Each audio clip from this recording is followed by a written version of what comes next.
Ole tundar kara pathian thu kan hanzir ho le tan hiat tur dik chu hria in tein thupui ka han da ve ani zona bung so pali chang ruk kanin ngana tur pathian thu lu chirela yesu na hena kema hi kong le thu tak len nun na kani kema kal lo chu tu ba pan nen an thing ai lo atia zarmi abung ruk chang som porka lalpa chuan heti hirati kalkonga te ding ula en ro u kong tha omna kong hlun te chu zot u ta chuan kal ula in tharau tan cholna in buang an ni ro chuan ta chuan kal lawang an ti a lalpan athu tiang lim kan siar te man som sak thero se tong trai na lo ne yang min mai tu lalpa tundar kara hian ipinga wangin nithu cha puan chuan te nein pun kan mang le to na ni a ngai takin nang kan ne na to cheng la ke nithu cha puang chuak tu hi min om puya ka ngai tu na tong kam che che zong zong midang tan malan som che thara min nan tu che min tlan tu iso krista man grandi amen ole athupui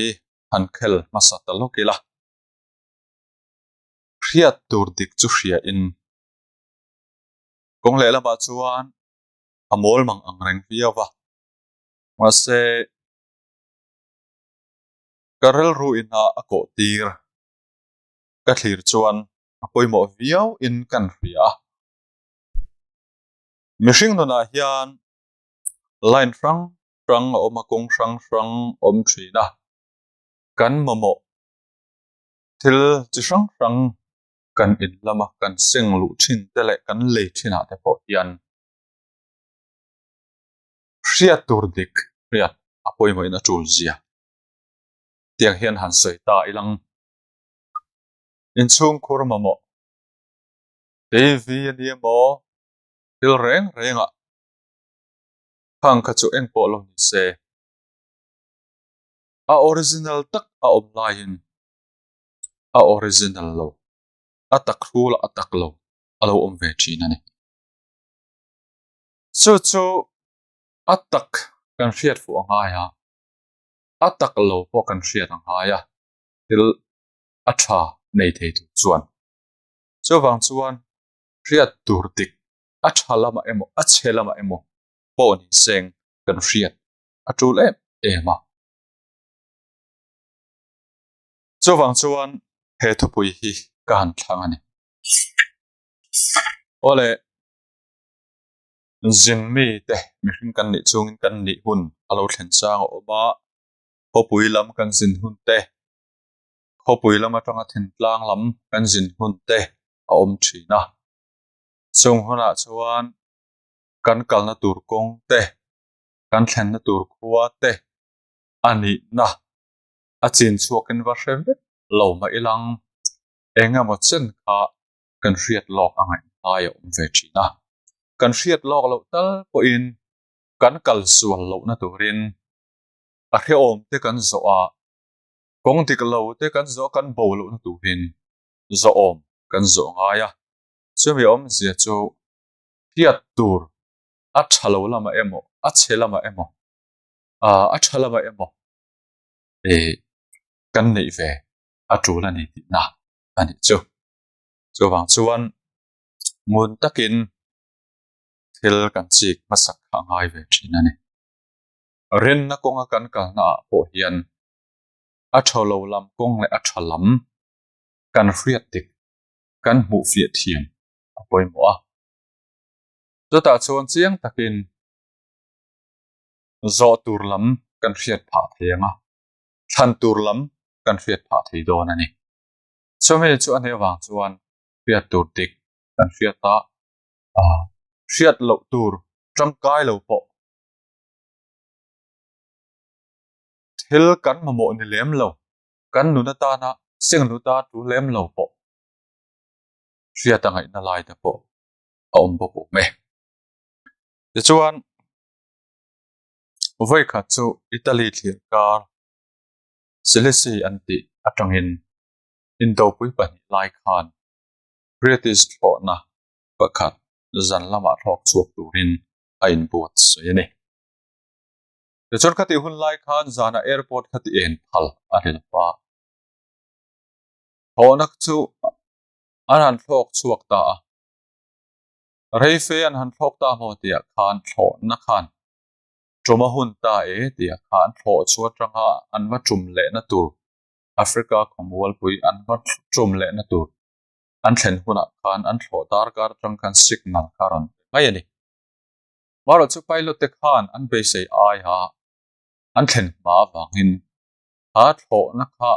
an ring zo lawa tho na signal ron pe tu ka an ring zo lawa an thok lui ta zela ta chuan an tum lo ruama Sahara thaler to zonga zauper ta jingami a chuan an thok lut ta lo maya thok kir le turin ho na tuyom to silo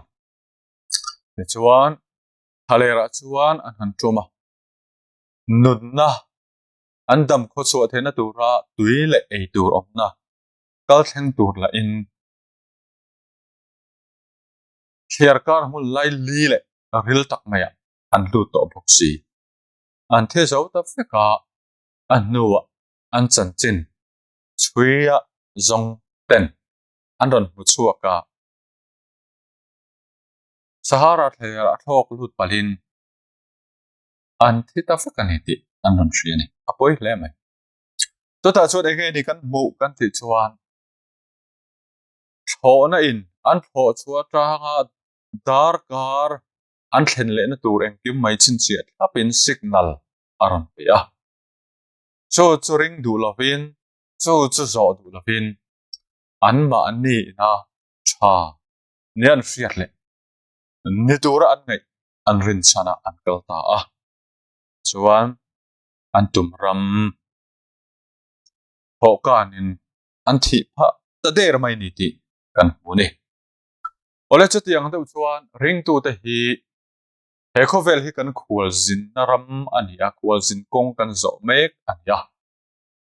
pathian na ma ring tu te ta na mun a buas sai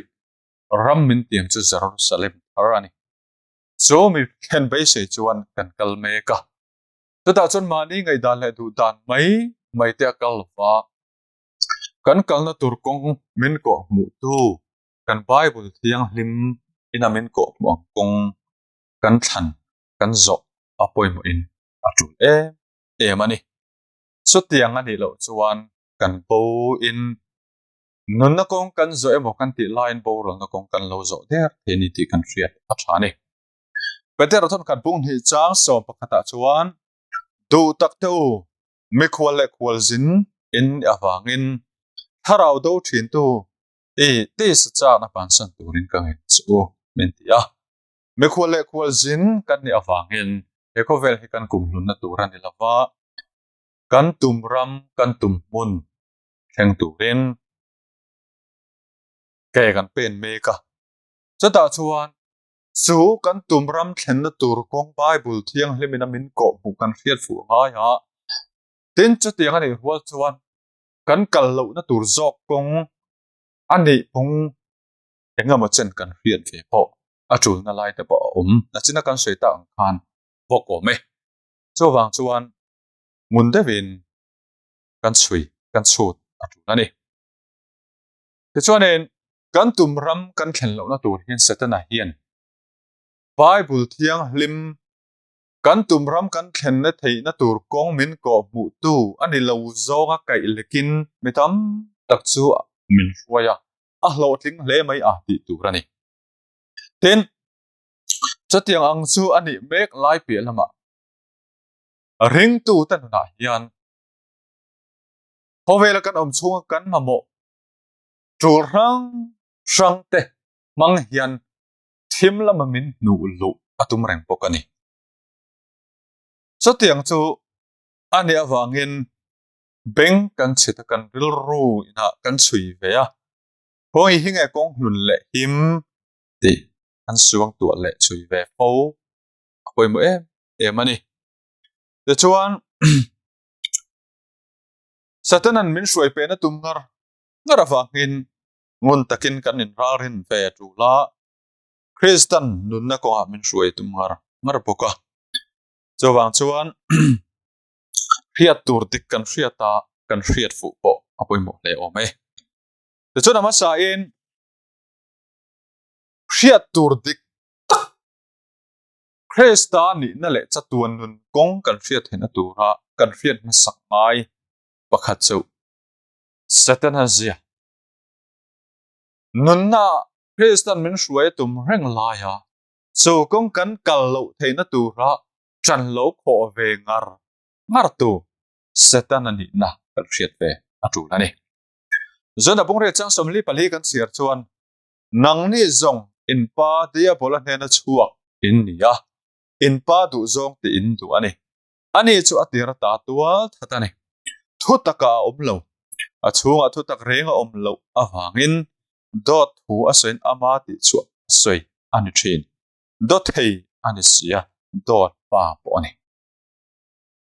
bible hian satan ani na chia tak mai min lo hila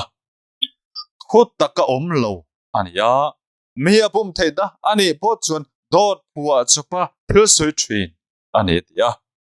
dot sei mang ani mai pia laba khan dot pa ati hialani chu tiang chu satan ani na nia a om zia chuan thu tak te chu thodik te chu sei ve tho thin ma seng om ve tho thin ma seng thodik lo dot adik lo khadik ang taka lan ter si in me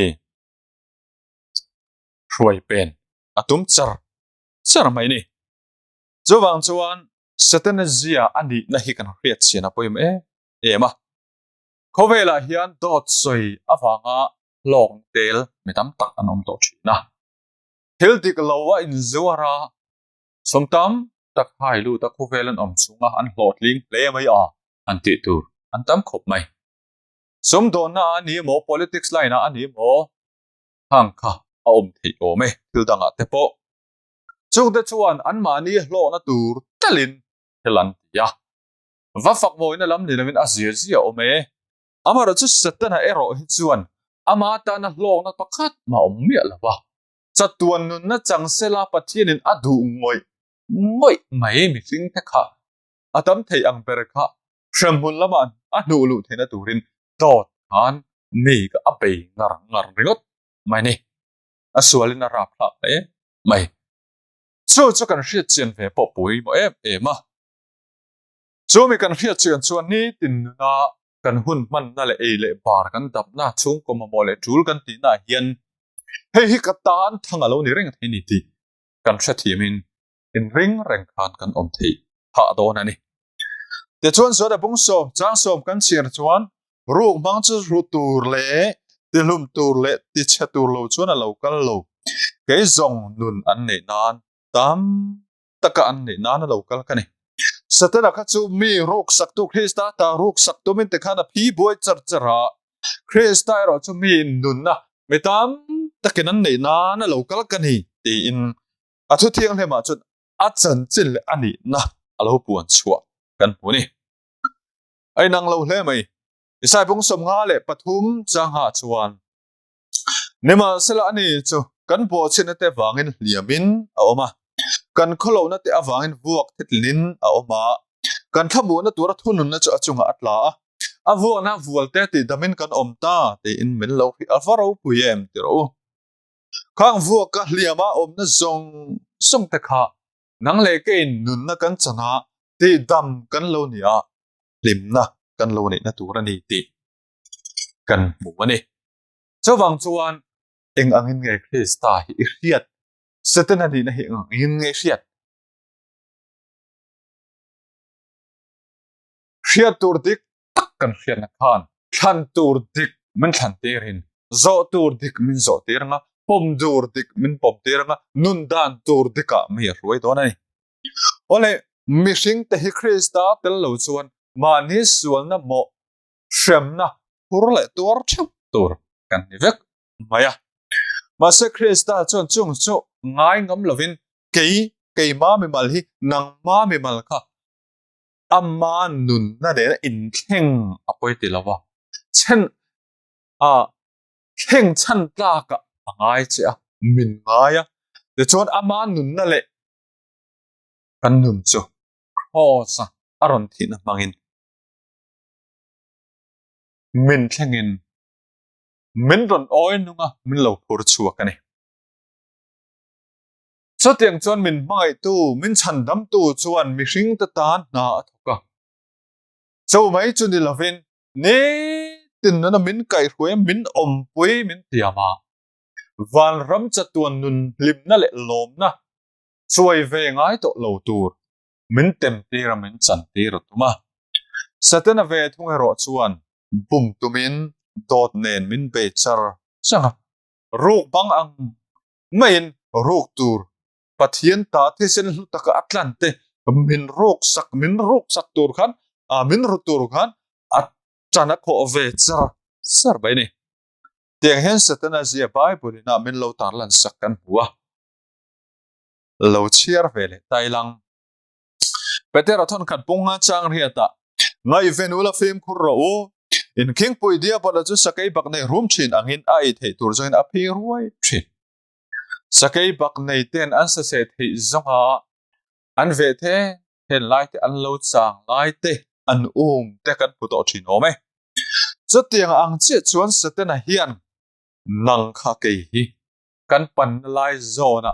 satuan boral na kan chan thena turin kong rang hin min ve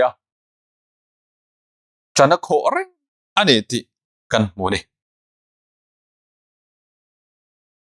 so bang chuan satanan min pe le min se tuma chan a kho mek na chiang taka ani na le azia kan riata kong dik kan thlan atul apoi mo em ani ring tu te jon Krista zuma ama ngen chan tlat na nun kan nei tlata kan omani lo chuan satana kan min ne tiala or samte in timlama min pathim em mai ni zona thon nei bung khat chang kwa chuan tu po Krista zirtina thu omring lawa khum chuan pathiana nei love ati chowang chuan Krista zirtina le athu adu tan ang min ko nga kan om apoi mo le mai mathai bung som par hiat chang som atang kan chher chuan peram bo te khin thu kan huwa hei hian aron tar lana chu nang le ke hi pathian mangai na chuan medang zong hi tlan ngai in chan chu ngai ve lo ta pon se ke chau hin nang chau kha chan chu ngai ni don ta pon ni la beram bo zong in thalera kal don atia beram som ko pakwa te kal sana pakhan bo zong tura akal tur thu kan huang hian nang le ke khi medang zong hi chandam ngai velo tlan ngai velo po ni se min mai na chuan min zong chuak don tho ani ti min tarlan saka kan hu the ni pathian min mangai na hi varo puyen ti ro te chuan he ko vela kan om chungin lung ngai na le mang an na te sheom na te kong thangin kan tuarin kan tok thina chunga chon Krista chon min thamona min om puya min chen chila kan phur le mang an zong te po ama ne na ngata ka ngong kol chu pa tro ka ngong kol chu zang ani ti in men cha satana ro chon lungai mang ang thei ang per kan om thena turin min pe ve char thunga te chon lungai na le mang an vor top kan kan nun hi ka van hing em te ma ni nun kan nin lak hial mai te po apoi ti lava min mangai tu ro chon chunga tanga min hruai chuak atum char thunga an va in ang lo em ro a khoi zok nge than kan du ria tur dik chu nge sadana zadik tak ha kan ria tur pakhat chu ni a ten Krista min mangai na ro pui tak nun na nei tura min du na ro pui takaka kan ria tur poi mo pera chu ane chumi chu ania wangin chu ti khopa min mangai tu kan that du tu kan manga na min chen fel sak du tu nun na min pek du tu lungai na le manga na min lakin saka lim na le lom na chuai de ve ngai to lo tu van rama min suai lo tu to hi thanga mufiat yama aniak nong zui turin min duwa chu wang chun min so mani satana du ta kan zui zel ani chuan atop boral na ania Krista du dan kan zui ro chuan atop nun na ani thunga khoi jok nge kan than don kan in enfia fo kan in chut fo apoi bo le mai sai tur avatam em hilaya hian amaro chu kan sei vek seng lawang Krista chuan chatuan nun na ini adua anun na lan chia satana chuan chatuan boral na ichana dua dot bangin hovel thil te mangin khovela mamo mang te kan hruai bo atum cha le chuan Krista chuan khovel lungai na le mang an nei to lai mekin kha lungai ne mang an roma khana din pui cha paltlang pui du cha chatuan nun na lungai ne le mang an chim pui to lo na Jerusalem thara hruai lu du cha satana ro chan kha khai chana lawa hrim huna lu le hruai lu cha tum chara inuna khani beidong mek mai thei kan beidong mek mai thei engkong nge kan join ang lawang nulat lang wal na ni the rui lawan ni the sum do na kan tal buai ni the kan nuna hian kan nu panuna kan buai ni the kha ang mang te kan setana chuan chatuan boral na huai lu tum che a inun khati che ta tum ngar pathin ro chon kha ang har sat na kha tok ma la chata changa huai chho che khang po ka mal som na chan tira ama mel ro pui chir zo ka bu tir cha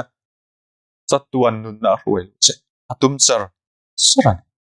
hoi zo nge thani du hoi zo nge than kanin ngai tu chian apoi mo le mai voi kha chu Oliver Wilden anti he dan shami ania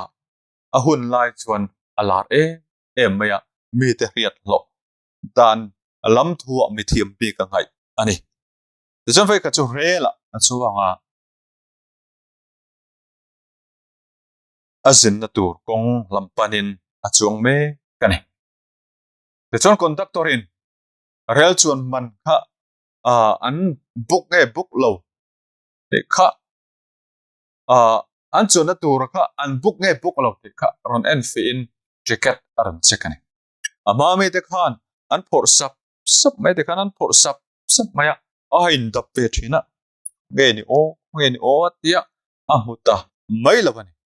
the chuan setang khan me riat lo milar ani dan khami mi chan hei jok te ta na adin sak po thena wangin fak po lo em maya mi ngai nat po lo wa kha rel conductor po khan a hiani the chuan tiang hian asoya kapu poi ti du su nakina ta ka changin min lo la hon le mai do na long an tia the chuan athil ti lai ti chun zamain tapa a boi chun zap se conductor chuan kapu boi su ka soi to kha nakina ta ka miloron thon le don lom ti le chin ta chuan a en he ho rel ticket ka puk lo kha ka boi na ni lo hor tur ka nei lo ka boi na ni lo ka buk ngai ti ka fia ka boi na jok chu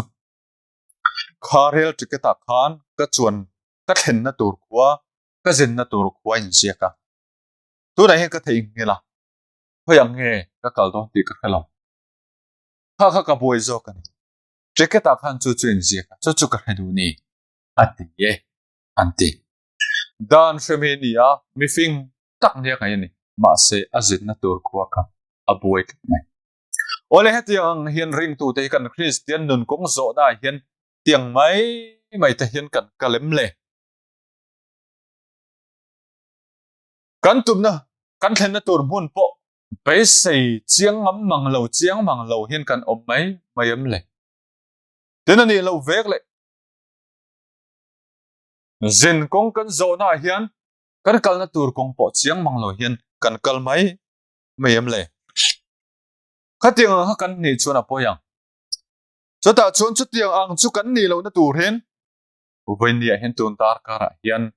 hriat tur dik kan hriat poi mo zo tur dik kan zo poi mo tin kan tharau lam nun than na ta na poi mo em vak po ni lang lo kong dik lo lang po kan hriat thul nun na kong chu Christian min ko wa thu thiang hlema min pe a min zam saka boral na kal kong chu mi rula chuan a om ve a mitam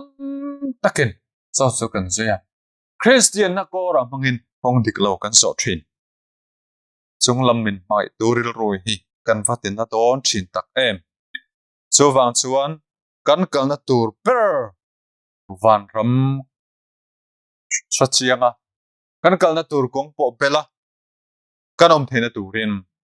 chik ngai zirchian ngai mu chuang ngai o ni chun izereni chikela if yang o zona bung som pali chang roka e sana hena keima hi kong le thu tak len nun na kanei keima kalo chu to ba pa hnenan thleng ngai lo alo tia ama hin nun na kong ania nun na kong khar ania akal kong po nia chu chui thang o pakhatero chu boral na kal kong ania hovela kan om chungin ama lam on ol em ne tin in ral ring le in po cha chung zen kan kala chul ti hian kan sia le tiang Jeremia bungruk chang som proka chuan lalpa chuan heti hian ati kal konga te dingula in ro kong tha na kong hlun te chu zot ro ta chun kalula in tharau tan chol nin muang an ni ro chuan ta chun kal lawang an tia ti kan huwa kong tha na kong hlun chu nge phei nge Bible hista le athu tak ini chu kong chu thang u satan hero chuan chu kong chu kan zo hlaw ma ini tin nun man ta na i kong zo lai me ka khan hote moi ti mang te khan chatun boral na nu lu che atum char sarani lungane le mang ane to mek te kha ai lungai zual la kha ain bedung zual la enun te kha ti che zual lang te chuan threm hona tlak pui tur ka nei nga ti kha setana purolum ania Christai ro chun inun beidon le har se nei to me ka te po khan anena tlutin khata tang khar shuai chuwa che a lim na le lom na soi thelo ni tir che adoni e ho sa ani mo e re thei ani mo e mel chi ani mo mel tha ani mo eng ang mi po ni lang pathian chuan a mangai che a atan mi lube kinia mi be kinia angaya lutak kan ni fit maya chawang chuan min mai lu tu le min mai tu Krista hi kanuna thenlung takathang ngamin thenlung takavuan ngamin ama niak nung inzui zelang u chatiang tur chuan kannun te in bua sei har zelila hia tur dik chu hria in ipom thlak ilang kan main te siang na ma hian kan thlen tur chin heng ve nge turin tran kho zelang u lalpan athu kan sei te mal min som sak thero se amen